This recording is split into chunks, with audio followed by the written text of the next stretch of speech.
Bahay sa Pinas versus Japan. Nandito tayo sa bahay sa Pinas ko. Papakita ko sa inyo yung bahay ko sa Pinas, no? Medyo malawak siya na konti lang. Ipapasok lang. Ayan, ito nga pala yung sofa namin, guys. Tapos may picture nga pala dito ng bata ko. Ayan, malaki nga pala yung ulo ko ng bata ko. Tapos papakita ko naman sa inyo yung kwarto ko sa Pinas, no? Ayan nga pala yung kwarto ko sa Pinas, no? Kulay pink nga pala siya, guys. Oo. Tapos may chocolate pa dyan, di ba? Ayan. Naka-deserve yan yung mga chocolate niya pa para pagkakain ako, di ba? Kakainin ko. Dito naman tayo sa bahay ko sa Japan, no? Papakita ko sa inyo yung sarili ko. Ay, yung bahay ko sa Japan. Yung una mapapansin mo dito sa bahay ko sa Japan, eh, itong upuan na to, ang elevator na to. May silpit pa yung upuan na yan. Kaya kahit anong gawin mo, hindi ka talaga mahuhulog.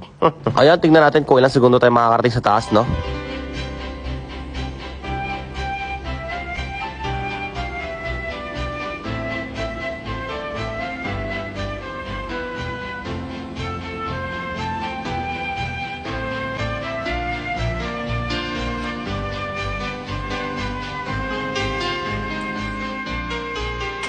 O, di ba? Sobrang tagal. Makaka-relax ka talaga. And then, dito nga pala yung kainan namin.